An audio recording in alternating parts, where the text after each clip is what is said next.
Thank you everyone for being here today. This is the NNLM National Update. We're going to get started right on time. We have a lot to get through, and I'm very excited because Diane Babsky will be joining us later to have a discussion, so I want to make sure we have time to get through everything. So thank you. I am Martha Meacham. I'm the NNLM Project Director. I hope you take the opportunity today to introduce yourself in the chat, to tell us where you're from. I will be monitoring the chat, so please enter any questions or any comments, and I'll get to it if I see it, or make sure that we can address them at the end. But thank you very much for being here. I'm very excited to share some of the wonderful work that's gone on across the network over the last year, and hope to hear a little bit from you today as well. So I always like to start with a brief overview of the network, just to make sure we're all on the same page, to orient people. So the the Network of the National Library of Medicine, also you'll hear it referred to as NNLM or the network, is a long-running program. So we've been around for over 60 years. It focuses on reaching all types of communities to help increase the access to and build skills of how to evaluate and critically think about information. So we're regionally structured. There's 7 universities serving as the regional medical libraries, or RMLs. And there's other offices and centers working to support the program. So if you hear the term ROC, that stands for Region, Office, and Center. That kind of encompasses all the different units. The map on the left here is the geographic areas that serve as the regional hubs of the national network. And on the right are the 6 coordinating offices or centers, and they serve as the functional units that serve the entire program as coordinators and consensus builders, and help monitor for quality and help what we do. So one of the ways that we connect with communities is through organizational membership. So these are organizations that are partners who help the NNLM achieve its mission and goals.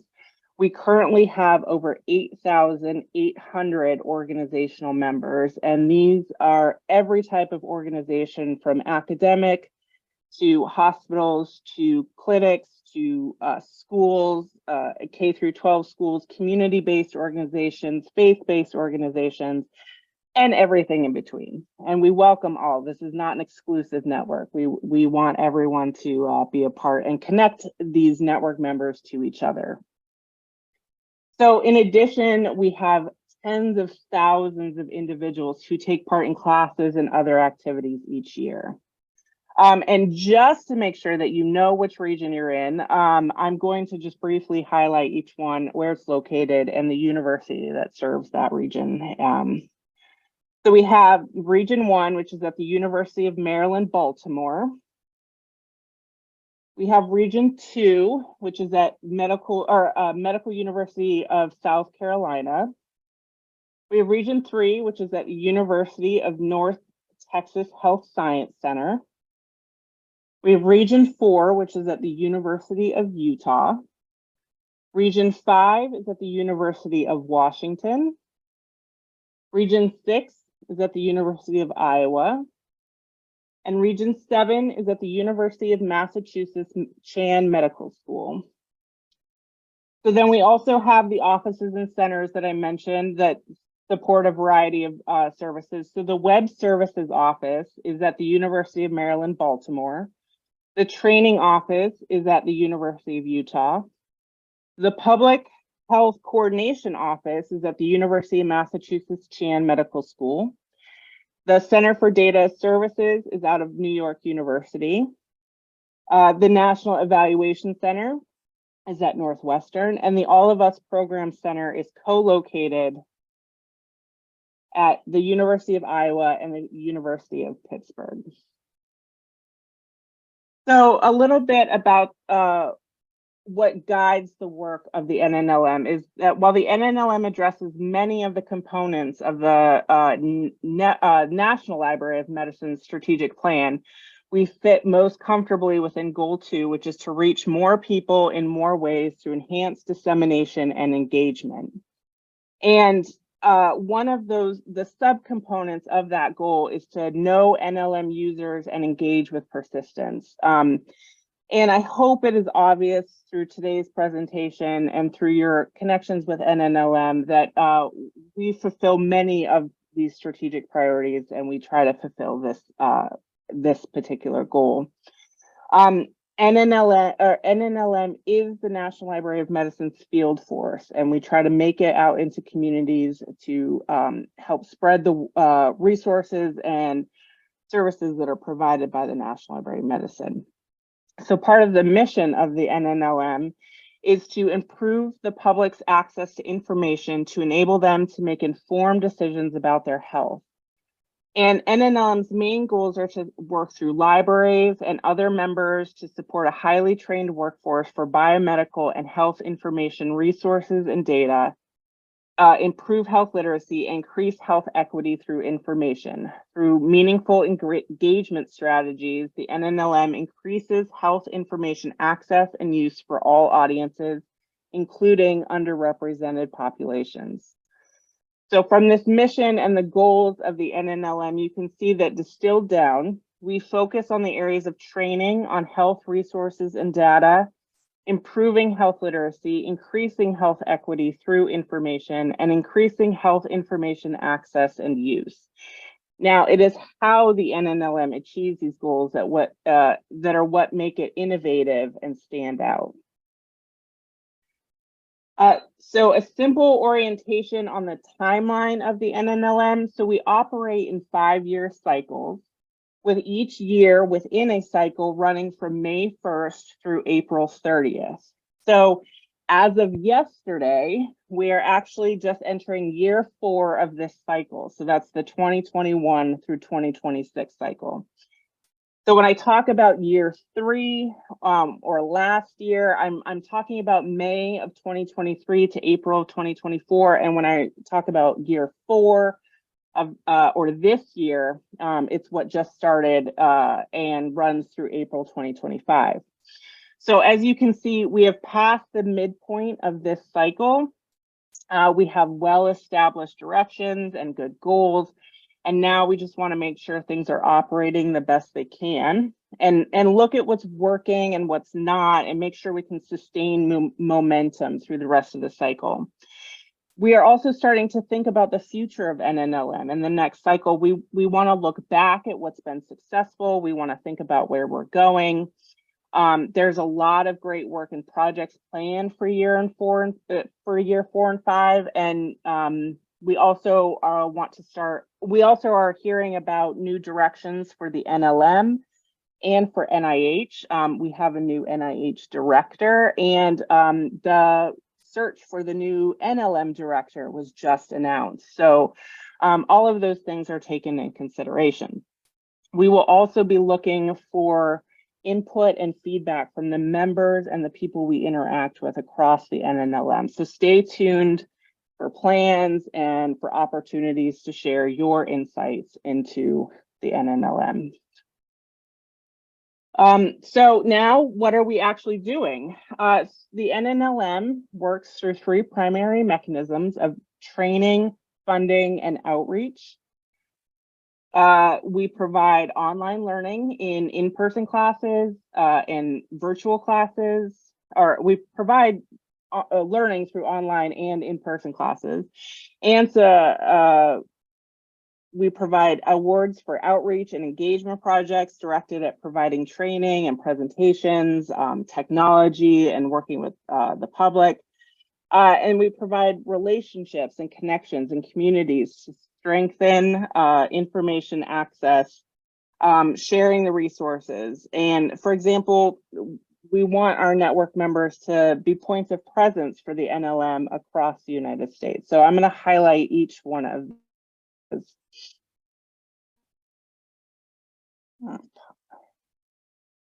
Right. So I'm going to start with training. And this covers a wide variety of topics and focuses on many different audiences. This is probably the most far-reaching component of the NNLM. And I want to take a moment to thank the National Training Office for helping to coordinate much of this work. It is a Herculean task, and they do an amazing job making sure that we have amazing resources and supporting the work across the network. And as you can see, we had in year 3, we had over 30,000 registrations for over 230 classes. And I mentioned we do a few in-person trainings still, but the majority of the NNLM training and education is virtual. We have large, standardized recurring national classes, such as the tutorials on PubMed and clinical trials. But each region also offers its own classes and guest speakers. And while these are regional classes and they're open to everyone, they're often based on some identified need or specific interest for that region. And there's a lot of unique topics and speakers that are identified and brought in for these regional events. So some of those interesting topics or groups have ranged from, as you can see here, range from rural and reproductive health. There's new national classes on complementary and integrative health resources. There's Spanish language classes and resources, and focusing on populations like engaging with community health workers and others. But like I said, there's over 200 classes offered, so this is a small sampling. Now, luckily, most of these are available freely after the event as recordings that you can find on the NNLM YouTube page. And a lot of times the materials are shared and accessible to anyone. So we also make sure that we have robust evaluations, which I'm going to talk about in a moment, in place so that we're always improving our classes. We also offer continuing education credit from many different sources now. So the Medical Library Association, but we've also expanded to include things like community health education specialist credits and nursing CE. I'll note that there are 959 certified health education specialists who are earning continuing education contact hours. And we also support specializations from the Medical Library Association and things like the consumer health specialization and the data services specialization. I want to acknowledge a question in the chat that this recording will be made available after on our NNLM YouTube page and possibly elsewhere. So we like to share the information to make sure you have access to it for free for anybody to be able to benefit. So I also want to make sure that we're always striving to make the learning experience the best for everyone. So this has included things like updating our code of conduct and for events, and also providing clear speaker guidelines for people we work with who are presenting. We have a training team that has representation from across NNLM that closely looks at program offerings, opportunities, and how best to present the information. And we're always looking for feedback and ideas. So please visit the nnlm.gov/training page for upcoming offerings and look for those recordings on the NNLM YouTube page. I did want to highlight a few very special specific events that took place, and there's been much more of an effort for coordination nationally and to create these large scale events that meet specific needs and really have a greater impact across the entire country. So these four I just want to highlight, and there's going to be more to come in the upcoming years. But the first is the social determinants of health, the social determinants of environmental health webinar series, which was 9 sessions with experts from presenting on a range of topics from PFAS for public health and information specialists, PFAS information, or climate change information for health for Alaskan populations. There was an accompanying guide, which we'll make sure that we share the link to after the event. I can't seem to copy at the moment, but there's an accompanying guide that was created that has links to a number of different resources, and the recordings of these are available on YouTube. The NNLM has offered programming observing Black Maternal Health Week for the past 3 years. This year, there were 2 events highlighting NNLM funded projects. One was the Life After 2 Losses, which support advocacy and health literacy for healthy pregnancy. Again, there was a resource guide created for this, and the recordings are available. We also focus on disaster preparedness for a forum in September. And in January, there was a multi-day showcase of many projects that had been funded around the NNLM. And this was an opportunity to highlight those projects, but also provide skills about how to prepare for, write, and administer grants. So hundreds of people have attended these events. For example, there were over 820 live attendees across all the sessions of the Social Determinants of Environmental Health webinar series. And in year 4, there are going to be a number of other great events coming up. So keep an eye out for those, including ones focused on rural and tribal health and others coming up. The Life After 2 Losses was a special session that was a part of the Black Maternal Health Week. So that was one of the specific sessions within that.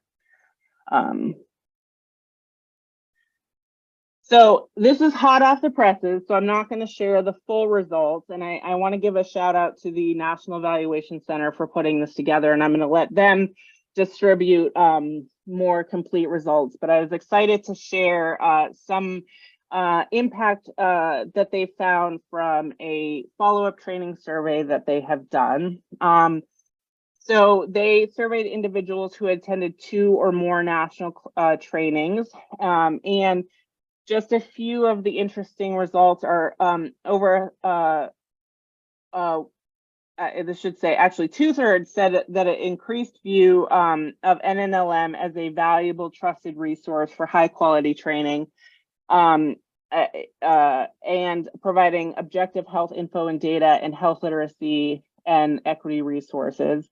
Over 80% of people shared skills or resources with others after training. Over 90% said it helped support their ability to support a patron's need more effectively and work more efficiently. And I think most impactful are some of the statements that people wrote about their experience with training. So I just want to share a few. So I appreciate the introduction to so many relevant resources. I want to share and use sources that are well vetted and trustworthy, and the NNLM classes have made me much more confident that I will be able to do so. I have found the trainings I've attended over the past 2 years to be a remarkable resource in updating my skills and introducing me to current issues in medical librarianship. With each training and patron interaction, I feel better equipped to connect patrons with reliable health information. Thank you for offering this caliber of training. And we've received a number of other wonderful feedback and quotes from people about their trainings. So next, I'm going to briefly look at funding. So our funding process and the programs that result are quite extensive, and I can't highlight them all. And additionally, each region has their own funding types and requirements. So please reach out to your specific region if you're interested in funding. I'm just going to provide a few examples, but we're always willing to share more if you want ideas, if you want help crafting proposals, or if you just have questions, please reach out.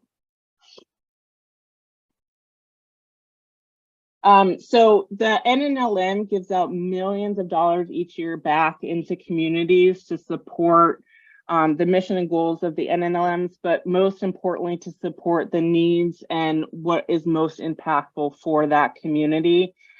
So this map shows that over the years, almost 1,000 projects have spanned the country, millions of dollars back into communities. And I just wanted to share a few of the projects from year 3. One from the University of Maryland at College Park was the NAME project, which is changing the narrative and ensuring data access of oral health information for medically underserved communities at public libraries. At Baylor University, at the School of Nursing, the undergraduate pre-licensed nurses were taught how to utilize Medline Plus and Daily Med and promote these databases while delivering one-on-one nursing care with community members in underserved areas of Dallas and the Rio Grande Valley. At the Northern Illinois University, they piloted a health literacy program for people in assisted living using iPads. And the curricula included how to use technology and how to find quality health information. And a toolkit and website will be made available so others can implement this program. There's been a multi-year funding agreement with the University of Alaska Anchorage to improve access to health information in Alaska. And at Amesboro Public Library in Vermont, they received a technology award to support community empowerment and health to increase access to technology. So again, talk to your region if you have ideas or if you have questions or if you want to hear more about some of the wonderful projects. I did want to show one story from Region 7, and this is more of a look at the long-term impact of funding. It highlights how the support of an educational program over the years had a long-term impact for this student and for public health. Formed. Outbreak is a summer program that started in 2013 Apologies. as an experiment to bring high school students in and teach them about public health, because nobody hears about public health until they go to public health school, and it's kind of too late. I actually didn't know anything about public health before coming to Outbreak. It completely changed my career path. Al kind of opens up Outbreak every year with a quote that has stuck with me. Doctors have the ability to change their patients' lives, and public health has the ability to change the world. So that's when I started thinking public health. Terry was somebody who liked it so much, who was so invested in it. She studied public health and she's working in the field now. I currently work for Cambridge Health Alliance. So I'm the Planning and Operations Coordinator for the Health and Medical Coordinating Coalitions in Region 4AB. I do emergency preparedness and management for the Metro Boston area. You know, when I signed up for this program, I definitely did not think that it was gonna completely impact my career and my life choices, and it did. Outbreak has had 3 grants with NNLM, and the first couple of years it was really about transportation. It was about making sure that the kids could get here for free, and also about supporting the ability for the students to go out and have field trips. In the 3rd year, funding helped them transition to be virtual during the pandemic. NLM, I cannot stress enough the impact it has. Part of our mission and our vision is to be equitable. We want everyone to be introduced to public health, and having that grant and making this program free for students allows that.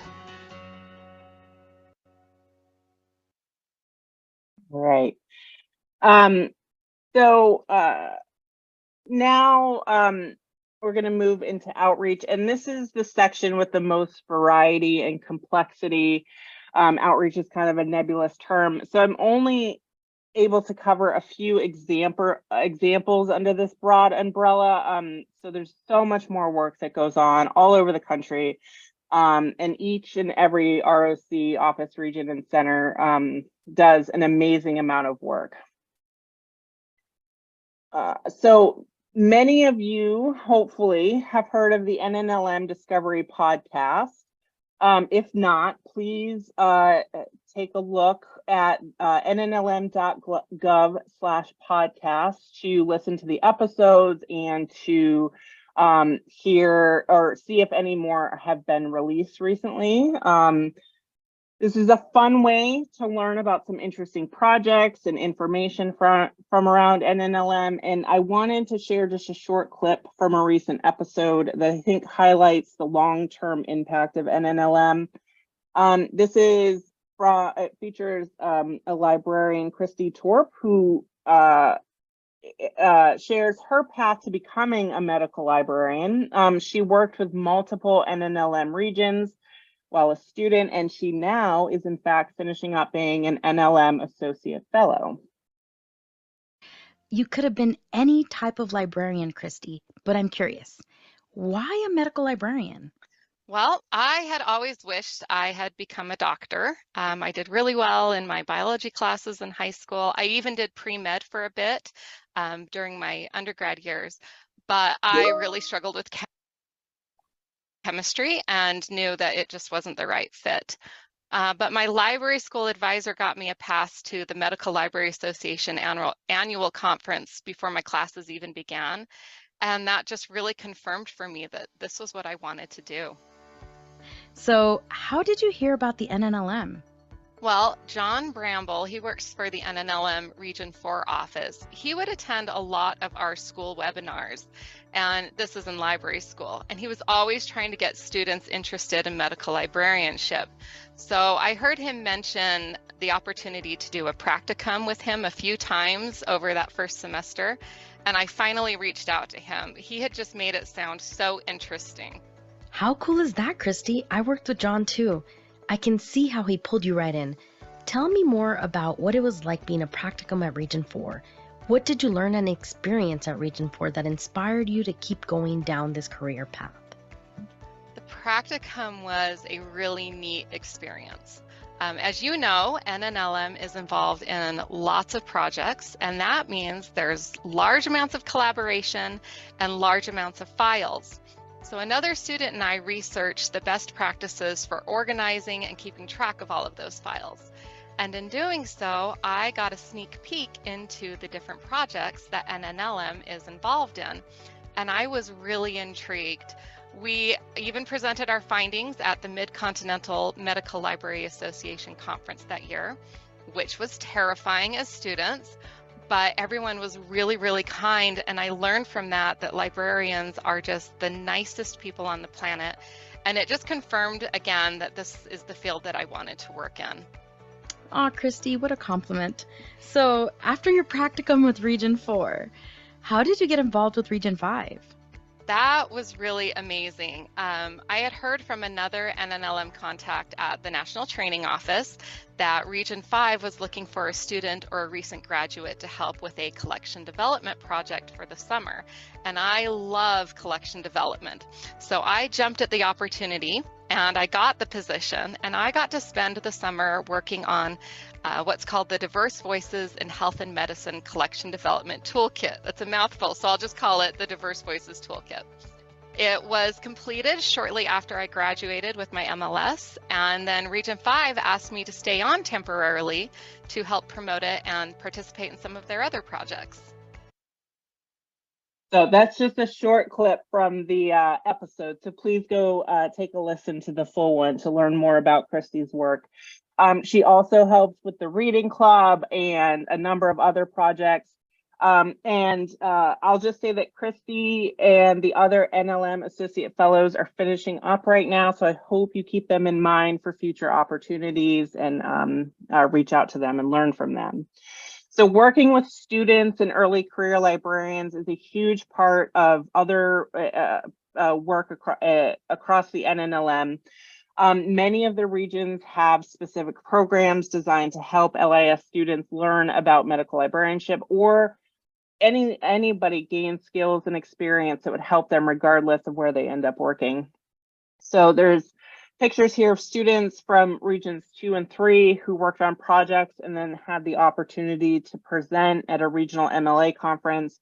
And you'll hear about some other successes from across the network, including the NCDS, the Center for Data Services, a data internship. I want to highlight the NNLM work with the NLM Traveling Exhibitions Program. These are physical exhibitions featuring stories about history, society, and medicine, drawn from the NLM collection. And they travel to all types of organizations all over the country and provide a unique and engaging opportunity for host institutions to connect with communities. In 2023, the traveling exhibitions had 482 bookings with 277 different organizations across 44 states. And many of the organizations had additional events and other activities that occurred. So currently all the exhibitions are out on the road. And we're in the process of planning for the next call for applications to host an exhibition. So please be on the lookout for that. But there are sometimes ad hoc opportunities or gaps in schedules. So if you have questions or want to see if something might work out, please reach out. The reading club is comprised of suggested readings and a web page full of other resources that comes out monthly. Some of the topics in year 3 were diabetes, addiction and recovery, women in medicine. And as you can see, the reading club May topic is menstruation and menopause. I wanted to highlight the outreach and relationship building that is going on with diverse communities. So for example, many regions have been working with Native communities. One example is in conjunction with a funded project, Region 4 has been supporting the development of a Native health database, which provides a pathway for content creators, Indigenous communities, users, and providers to collaboratively and most importantly, respectfully exchange information. And I hope you can see that the NNLM is focused on building and maintaining relationships and partnerships. This is the core of the work for all the NNLM staff. It goes on through email and phone calls and more fun site visits and going to conferences. And I can't possibly cover all the specific efforts, but the best way relationships are the best way to connect with organizations and communities, and we would love to hear from you to make those connections. You could have. So I'm now going to cover a few highlights from most of the region's offices or centers, but like with outreach, I can't do justice to all the amazing work that goes on across the country. And at this point, I would like to take a moment to thank each and every one of the NNLM staff in whatever role they have for all their hard work. There are actually over 100 people who are staff across the NNLM. Hopefully you've gotten to talk to at least one of them, hopefully even more. I am always amazed and impressed by the passion and the dedication that people who work for the NNLM have, and that really translates into the work that is produced. So thank you very much to the staff. It is an honor to share this information, most of it provided by them. So please know that they're the ones that are getting it done. I just get to share it. Thank you for your wonderful job. And I, again, encourage you to reach out to your region to learn more. So in Region 1, they offered over 60 courses and webinars in year 3. They included unique offerings like Neurodiversity in Action, which is a program about a hydroponic farm dedicated to training and employing autistic teens and adults to impact communities facing food insecurity. There was Advancing Rural Health, which featured 3 rural health offices discussing how to use rural health plans to improve health in those communities and beyond. And Harm Reduction in Action, training to increase health literacy, which specifically addressed the stigma associated with language use in harm reduction. Region 1 also had funded projects to a variety of organizations.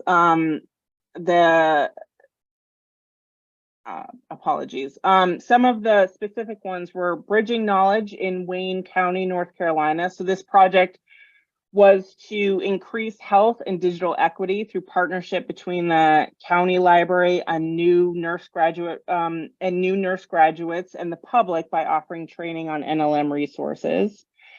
A Feed, Read, and Grow program, which was a project partnering between a medical school library and regional libraries to produce free educational videos for caregivers and children to promote wellness through learning. And the NAME project, which focused on working with public libraries in Maryland to provide safe and alternative places for medically underserved communities to acquire information about oral health care. Region 1 piloted a research data community of practice around the programming language R using RStudio. And this is a follow-up to the library carpentry and engaging with their participants. It was over 6 courses. They incorporated mini lectures and worked with different libraries and library data sets.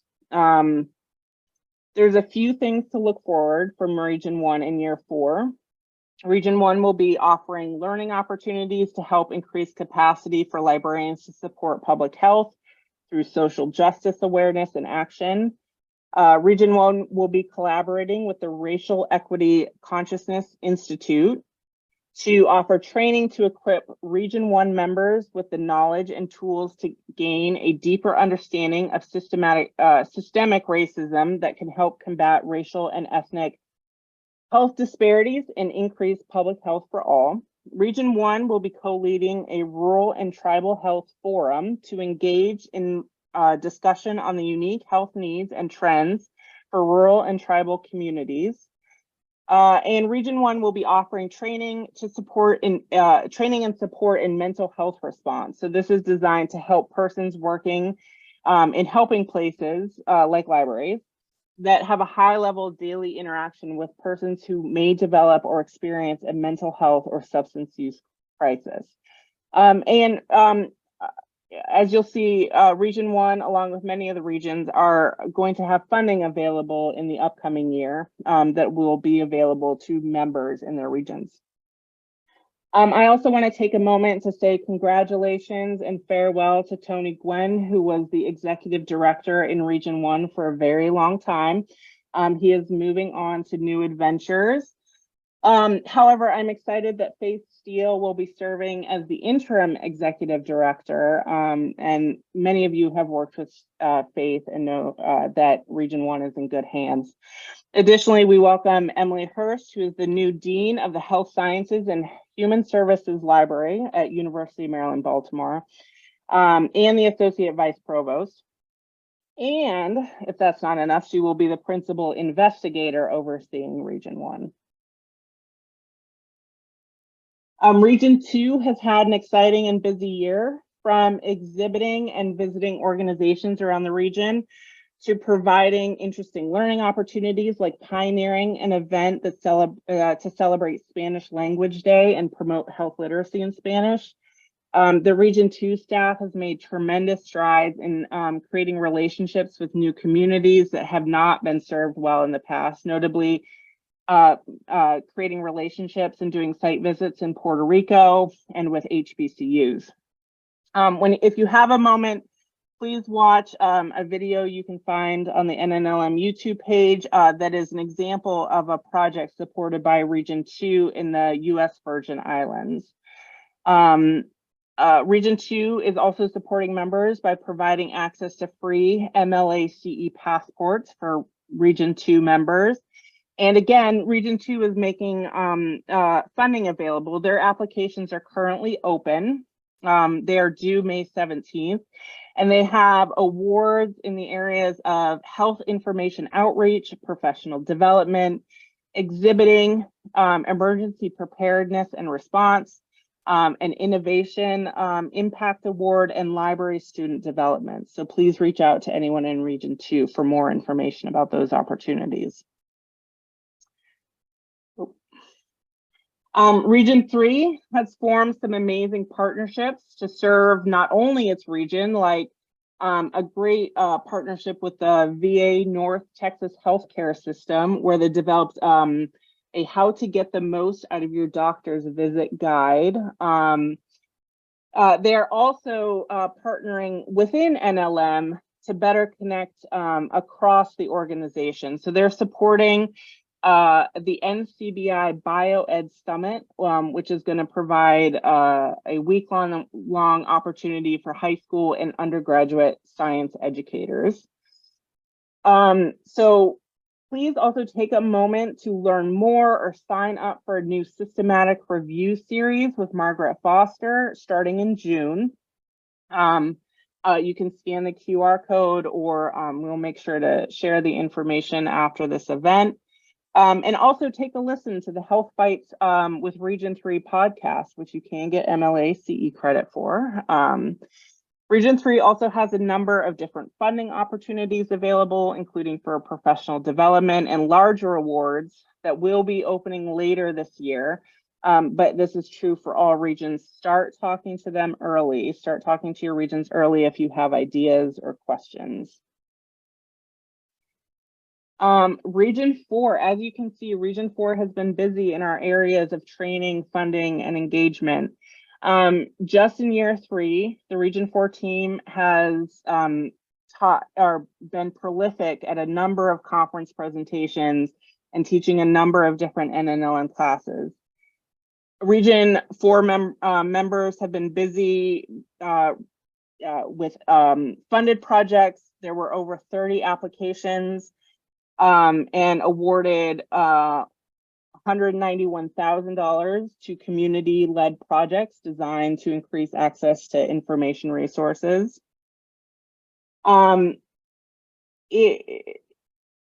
You might be interested in having, if you're an LIS professor or if you work with LIS students, you might be interested in having your course be part of the Region 4 Consumer Health for Library Students program. And if you're interested in spending a practicum, if you are a student, or if you're interested in spending a practicum or internship time with Region 4, they would be interested in talking to you about projects that may be perfect to build skills for you and to help out their region.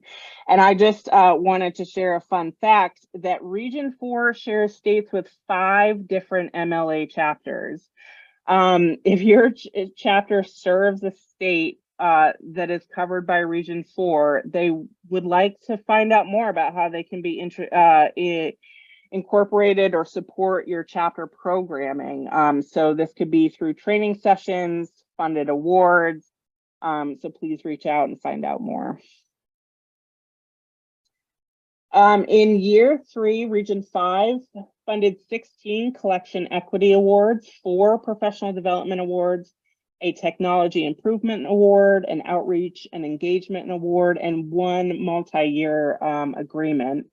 So the Outreach and Engagement Award was with the Los Angeles Clark County Library District, where they partnered with the Rossman School of Medicine to host a series of events where faculty shared their health expertise with the community. Region 5 staff partnered with the community health organization called The Next Door in Hood River, Oregon, to create Medline Plus tutorials in plain language for community health workers.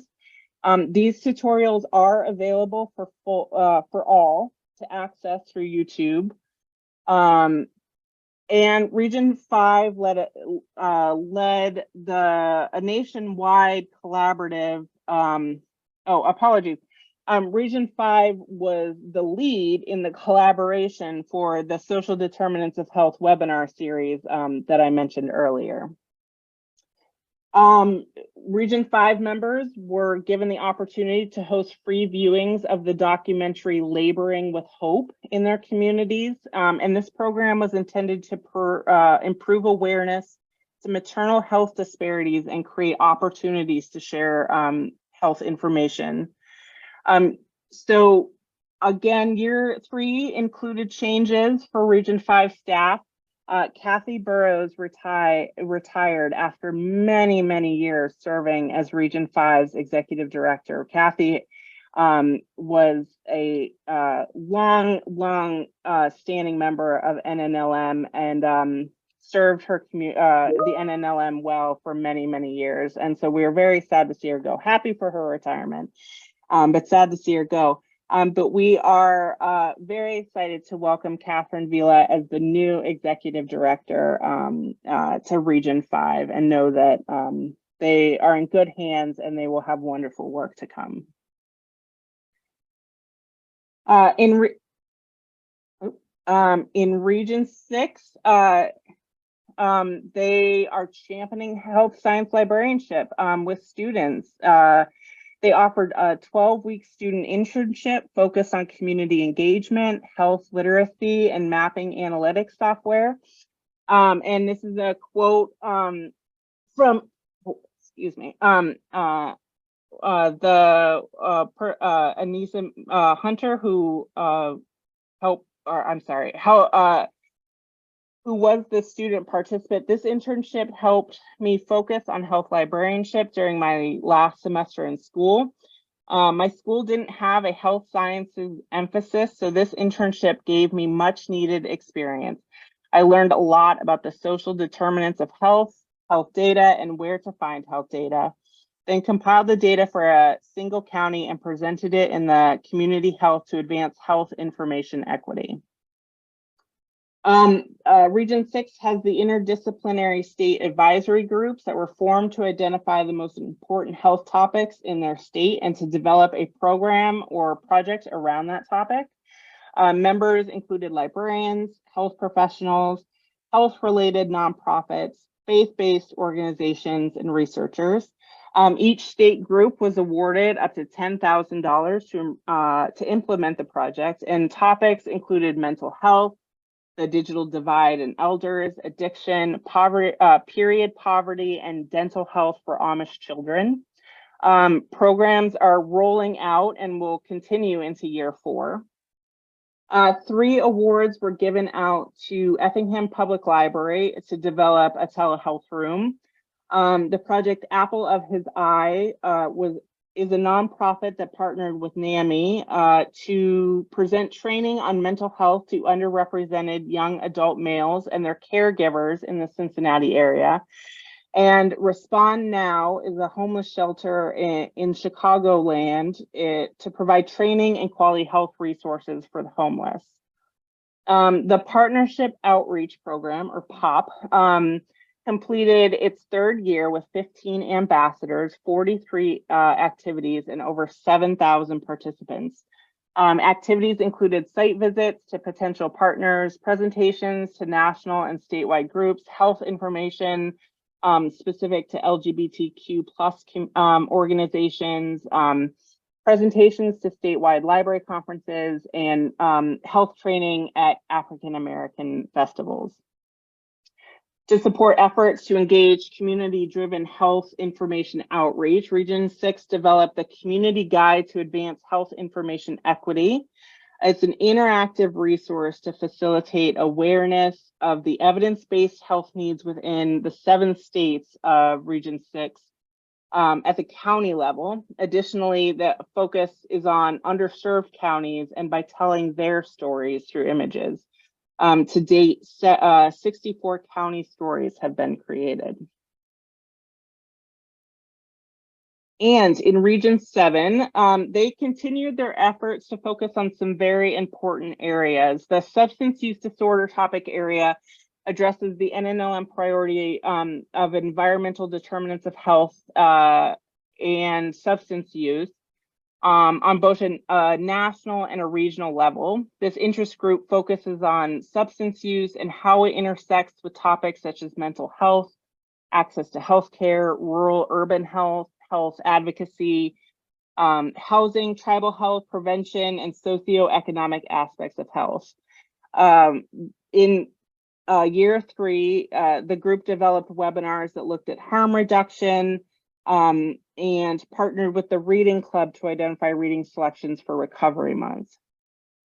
Region 7 continues to support hospital librarians. There is a hospital library listserv with 106 members. This summer, NNLM plans to launch a new Moodle course on the NIH public access policy for librarians. The course, librarians will learn how they can support researchers in their organizations to manage compliance with this policy through NCBI and My Bibliography. And this winter, hospital librarians offered a discussion on Being Mortal, Medicine and What Matters in the End by Atul Gawande.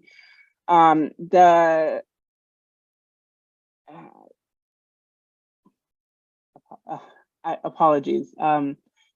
My notes seem to have gotten mixed up. So there's also there's a couple new graphic medicine book club kits. They are looking at the topics of migrant health with the book, The Most Costly Journey. The topic of Alzheimer's disease with the book Tangles, and the topic of eating disorder with the book Lighter Than My Shadow. Rural health is one of the Region 7's priorities, and Region 7 also uses a methodology called focused outreach to target areas within the region. So in 2024 to 2025, Region 7 is conducting outreach to rural underserved counties in New York and Rhode Island. And the goal is to introduce or reintroduce the NNLM as a source of training and health information resources to these rural areas. And it provides opportunities for the region to learn more about the on-the-ground health priorities and information needs of those areas. All right, so now some of the offices and centers. The Center for Data Services, or NCDS, has continued to produce amazing content and resources. The fundamentals of health science research data management was to improve it helped to improve learners' knowledge and skills of research data management. It was a multi-session opportunity where participants had readings and discussions and assignments to grow their understanding, conduct a data interview with a researcher, and prepare a presentation on the concept of RDM. It covered things like the research data lifecycle, data management plans, reproducibility, and a number of other topics. New this year was a short course, Navigating New Norms, Harnessing Generative, I apologize, I apparently can't say that word right now. AI for library services and solutions, which help librarians with knowledge and skills needed to automate efforts in advancing analytics, creating content, and answering library users' questions. NCDS continued to provide resources to support the NIH data management and sharing policy. And there is the data internship, which has been a multi-year successful program. This internship is a paid opportunity for students, library students, to gain skills and experience from student groups that are historically excluded or have been underrepresented in data and health science librarianship. Who will be participating in this year's internship is being finalized. Applications have already been submitted, but they have some exciting projects to choose from, like cleaning, analyzing, and visualizing data to understand the role of the data from the data curation network. And then through job postings, understand the role of the data creator through job postings with the data curation network. And a project, Forest Ecology Data Rescue with the Carey Institute of Ecosystem Studies. The NNLM Evaluation Center, NEC, works directly with NLM's regional medical libraries, offices, and centers to support and advance evaluation, impact dissemination, and accountability across the network. The NEC creates content that is available for the public. So this includes the participant activity survey for NNLM subawardees to use. This is a standard survey instrument developed to facilitate evaluation requirements of your NNLM awards. And it is available in English and Spanish. There is best practices documentation. There's a presentation and quick reference guide about what impact is, what it's not. There are templates for designing effective evaluation plans in English and Spanish, and a best practices for good data resource guide. NEC also produced resources to support data-driven capacity building, such as the NNLM Data Visualization Challenge, and the creation of the NNLM personas, which is 8 reliable, realistic, and evidence-based representation of key audience segments in the NNLM membership. And you can access these resources through the NEC Zenodo community. There's a QR code for that on the screen, or we'll make sure to share the resources after this. The National Public Health Coordination Office coordinates programs geared toward information and training for the public health workforce. It does so through 2 program areas. The engagement area coordinates the collaboration of NNLM regions, offices, and centers in delivering, promoting training programs for public health audiences. Last year, there were 39 training programs on different health topics that were related to public health. Programs are promoted through national public health learning outlets and offer continuing education credits, certified health education specialists. And as I mentioned, over 900 credits are being provided. The other NPHCO program area is where public health departments have fee-based access to information resources through the Public Health Digital Library. The departments pay an annual fee for selected journals, books, and databases to inform their evidence-based practice. This year, they're adding departments in Kansas, San Francisco, Mecklenburg County, and Maryland. It's worth pointing out that the Public Health Digital Library programs exist with a lot of cooperation from the network. Your member libraries across the institutions listed in the slide serve as a partner library, and partner libraries provide their corresponding health departments with document delivery. Users at digital library sites are able to directly request and receive articles not in the PHDL through their partner library. And this is an example of the network collaborating to make sure all organizations are getting the information resources at the point of need. So that's a very brief overview of some of the work that's been going across the network. If you ever have comments, questions, suggestions, or just want to connect, please reach out to any of the regions, offices, or centers in the network, or myself, and we'd be happy to connect. Like I said, relationships and making partnerships and supporting you and your communities are what we are here for. With that, I am now excited to introduce Diane Babsky, and I just want to make sure Diane is here. All right, Diane, I'm introducing Diane Babsky, who is the Director of the User Services and Collection Division of the National Library of Medicine. Diane is here to learn more about the NNLM and how best we can continue the amazing work into the future. So please feel free to put any and all questions or comments into the chat. I will make sure that they are shared and that Diane and I both see them.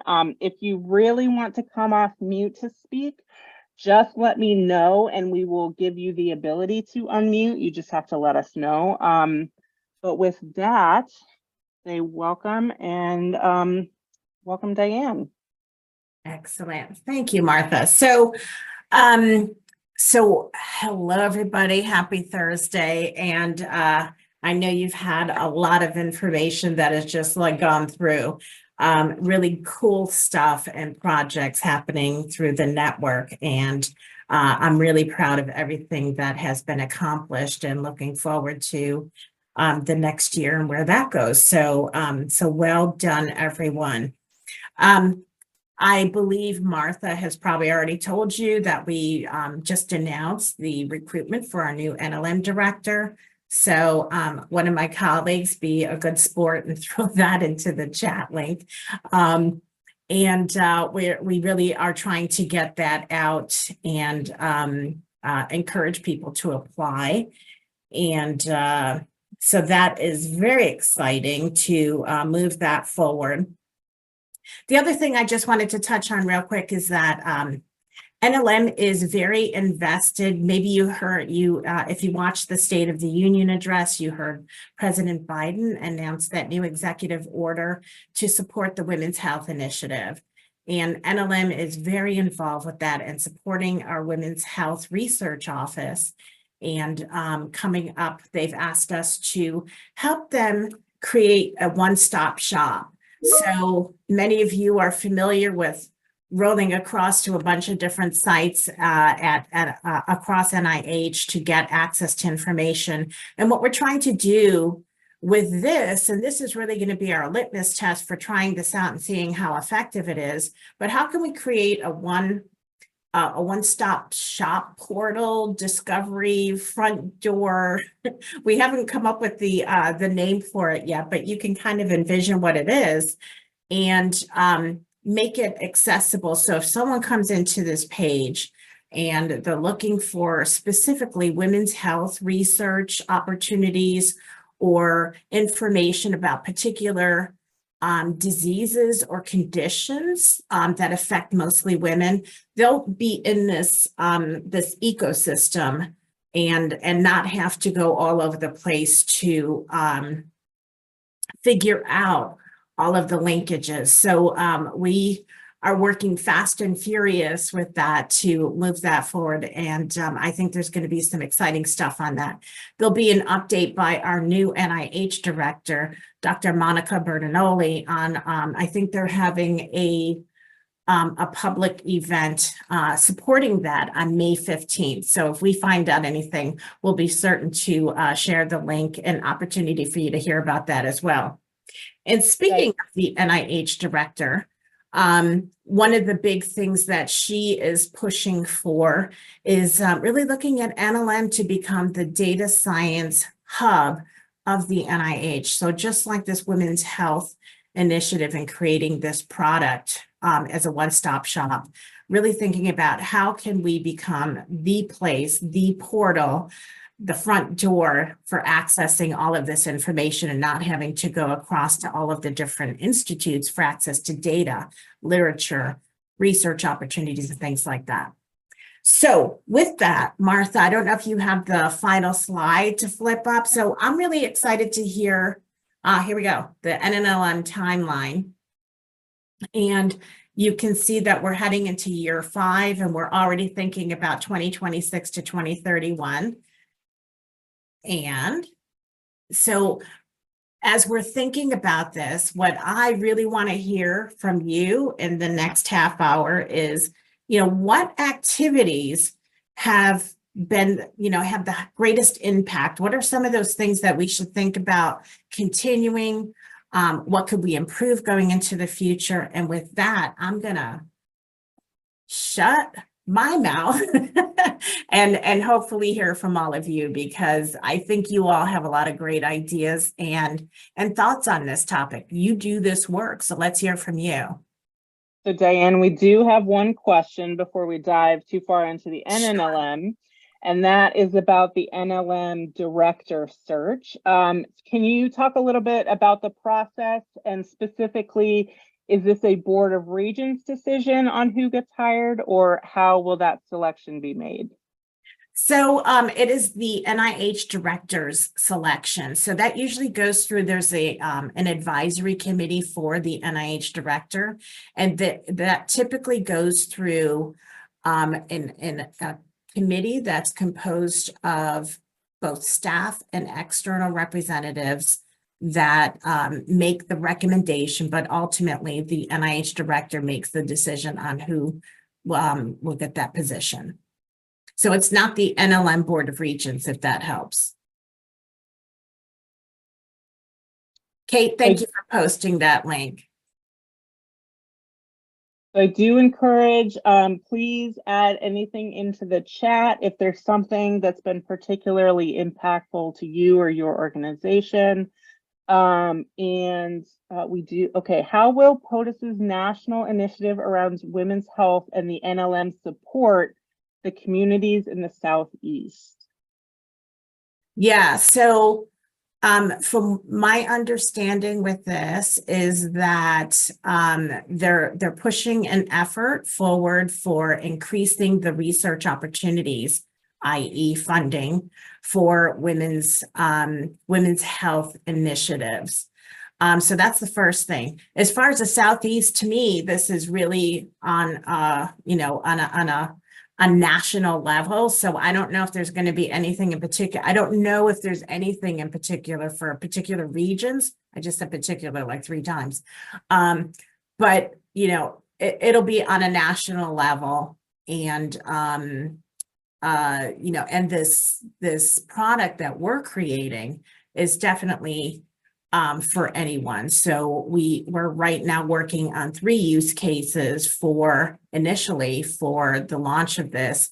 And one of them is going to be for consumers, patients that are coming in to look up some issues for anything related to women's health, not anything. We're focusing on a particular set of conditions. And then the second one is for researchers. So would they have a one-stop shop if they're interested in finding research funding opportunities or anything that's already been funded, so that they can go in and try to find out who's already done certain work on these conditions. So those will be 2 parameters for that use case. And then the third persona is for policymakers, because again, most policymakers want to be able to quickly find the executive order and what it means. And then, of course, see what are we doing in response to that.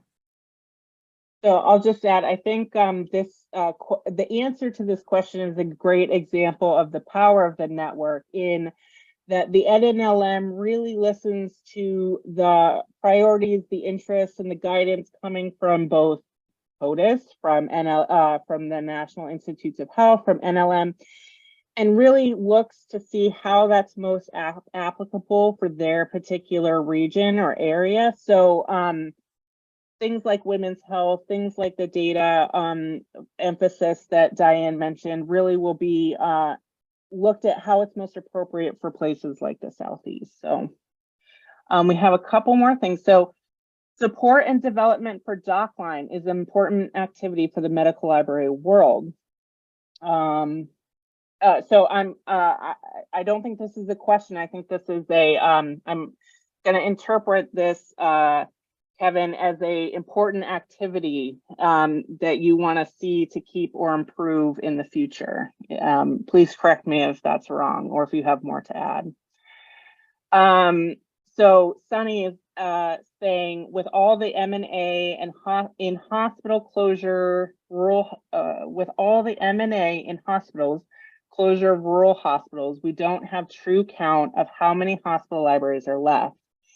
Is this an effort that maybe each NNLM region can work on to identify how many hospital libraries are left in their area, and how we can possibly get a national estimate if each region combines their numbers? I think the work is important enough to each region to participate. What do you think?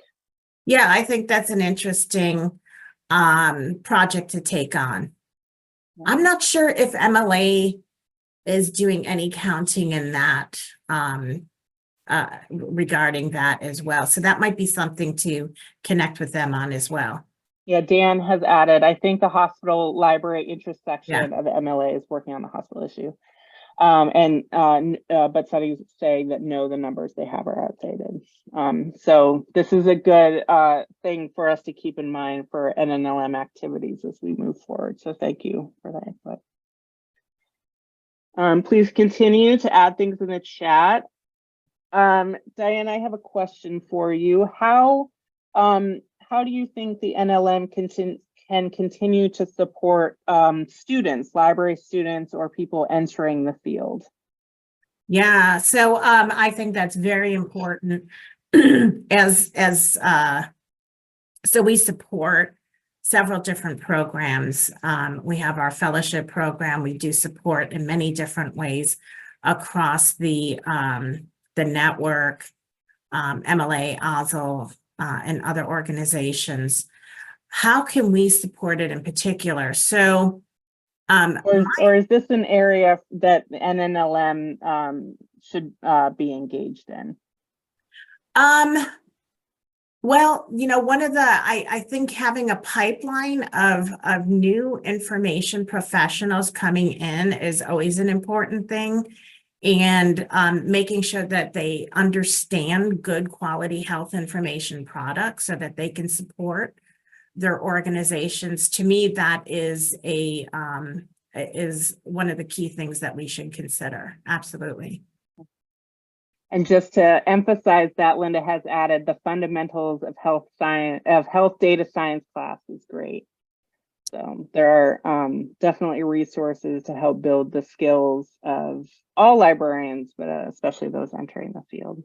Yeah, data is really going to be our future. I know I say a lot of that all the time, and some people can't stand hearing it, but with all of the data that we get, curation of it and being able to combine it up or figure out how to use it in new ways is really where we are now, and it's just going to keep on going in that direction going forward.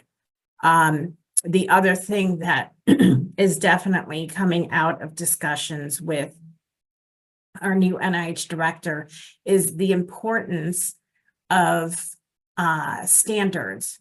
So health data standards, metadata standards, because what we're finding is that as you continue to try to use data, all of these data management plans that are part of research efforts, if you spend more time trying to clean it up than being able to use it, it's kind of a waste of time. So thinking about good normalized data, semantically linked data, standardized data so that you can actually do something with it and make discoveries is really going to be essential.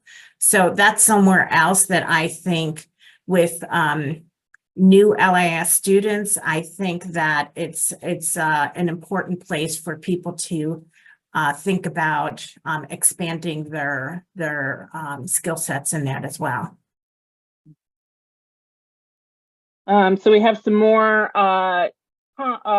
There's a link to the ALA directory or American Libraries directory, and then unsure of whether hospital libraries would be in there, but just some more commentary on that.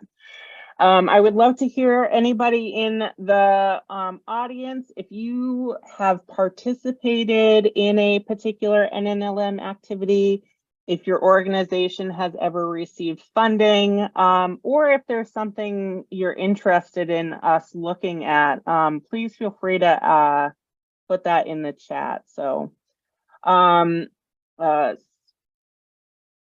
said data is great. Another comment, data is great, but not having librarians and hospitals to work with those treating patients is not acceptable. Isn't the whole point of the NLM to get information to the bedside so we can be used to make clinical decisions? So, absolutely, yeah. Absolutely. And we're hoping that we're checking some of that off with some of the systems that we create as well, like Medline Plus Connect, that is actually an extension to many different electronic health records. So definitely see the value of hospital librarians and also being able to have clinical information right at that point of care as well.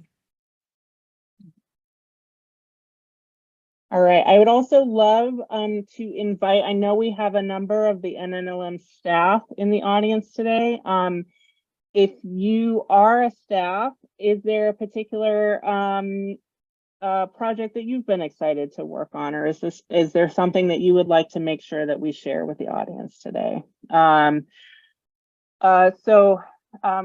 the American Hospital Directory have information on libraries and information services? I think something we could look up. And how are you getting the NLM services into hospitals? Well, let me ask you that.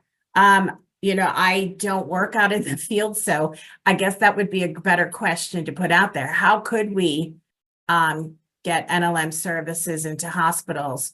We do the training, we provide that in through our network and our training and funding opportunities. So are there things that we're not thinking about that would be advantageous to hospitals? So I'm throwing that back to you, Judy. Help us to think creatively about how we could do that. And Judy is recommending visiting hospitals, those with librarians and those without. We have a question back to the students. So I'm interested in ways to get more LIS students exposure to health science librarianship.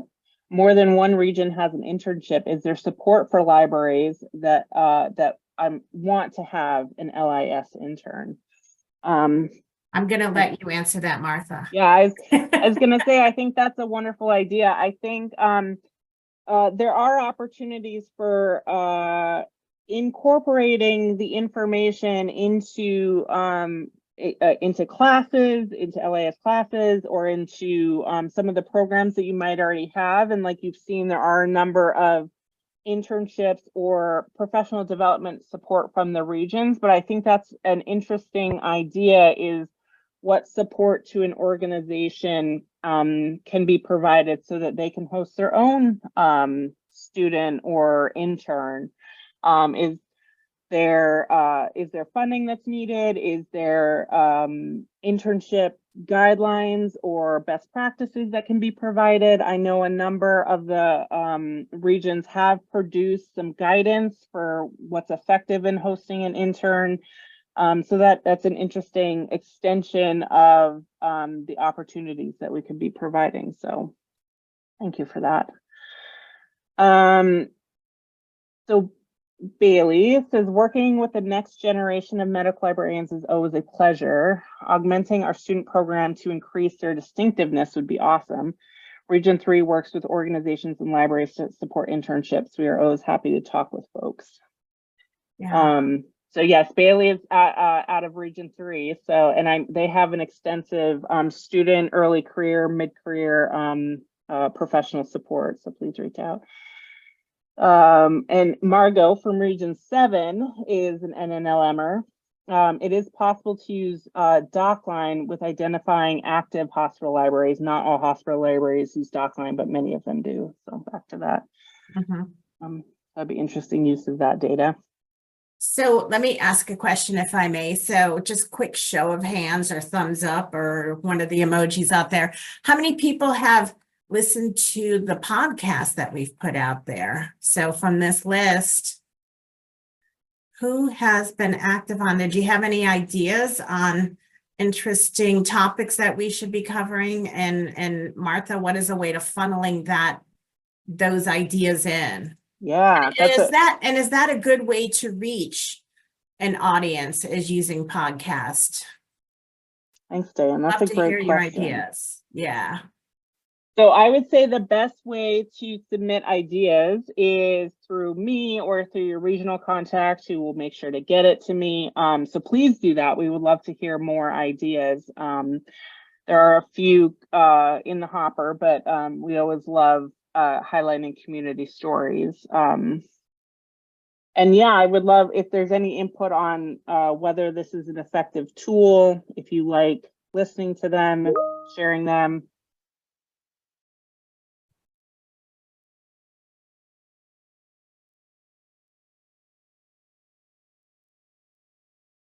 OERs. So when I hear OERs, I interpret that acronym as Office of Extramural Research. So define your acronym, Carolyn. And I'm going to guess it's Open Educational Resource. Okay, so good. Let's see who. I read that. Excellent.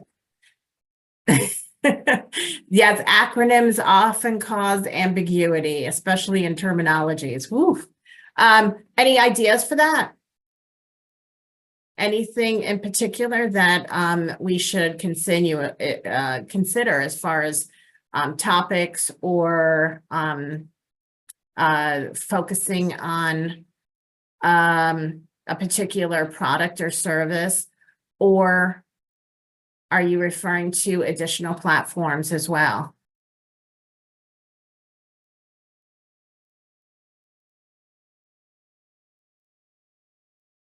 Maybe she's typing in the background.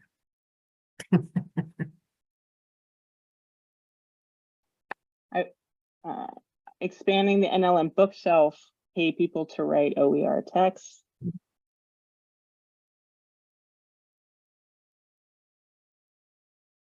Consider providing funding for educators who would like to use or make their content in OER.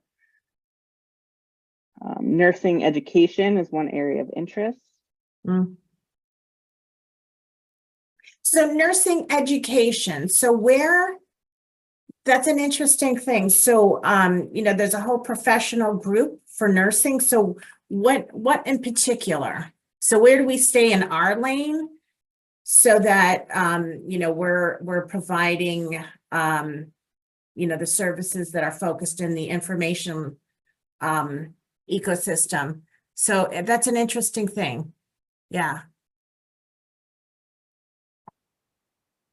Jenny also mentions training for faculty on its importance for reducing costs. And Elisa from the NCDS is noting that one of the goals for that office is to make, or the center is to make their curricula open and all able to use. So great resource.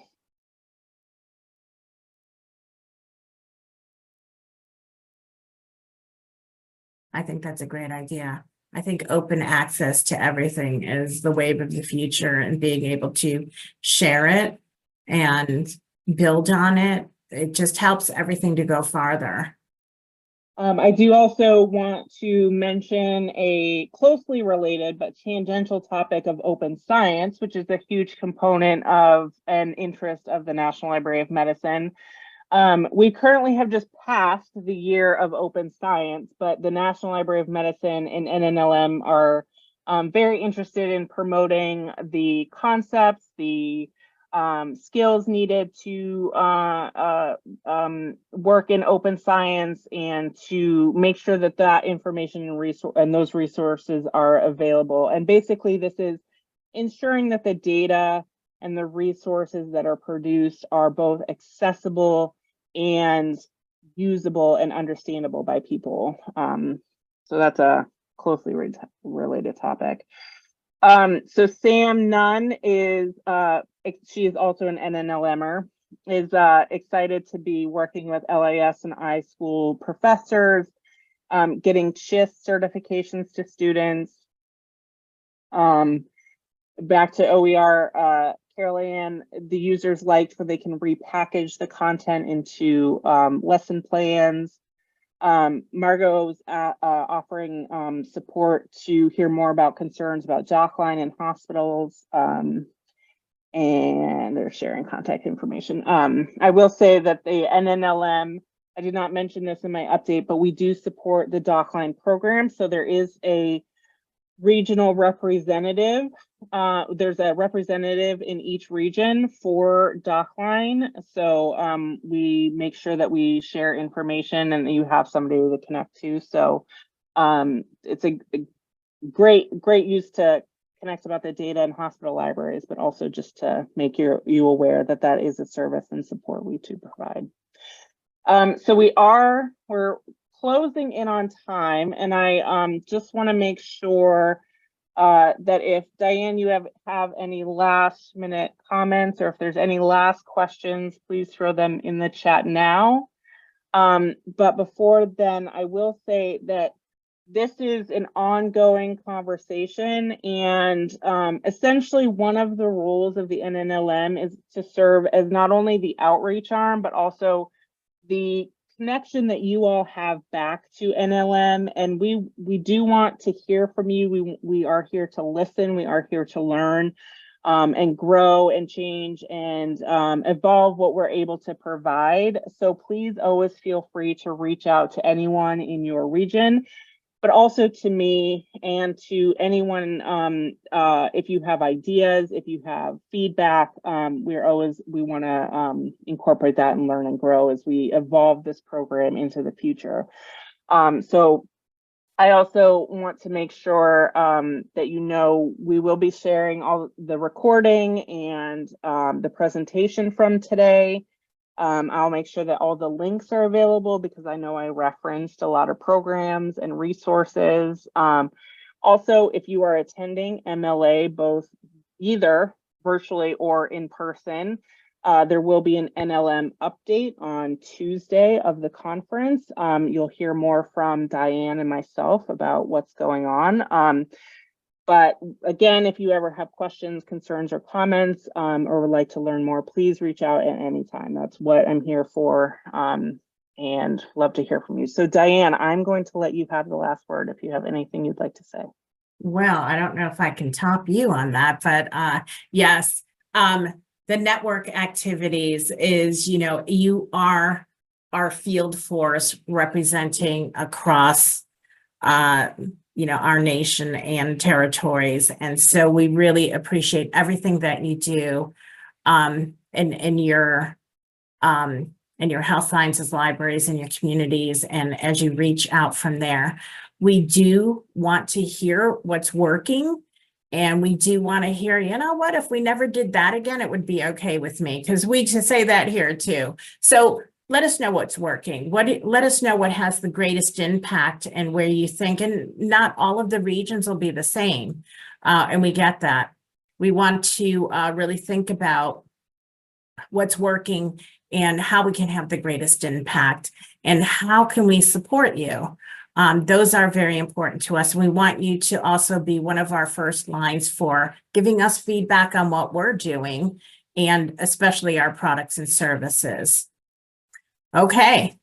Thank you so much for inviting me, Martha. I appreciate it. And thank you all so much. Yeah. Oh, and a couple of the regions are having additional sessions today or other days. So Region 6 is right after this. Please look out for other opportunities to learn. And thank you all so much for attending. Have a wonderful afternoon. Thank you all. Bye, everybody. Have a good one.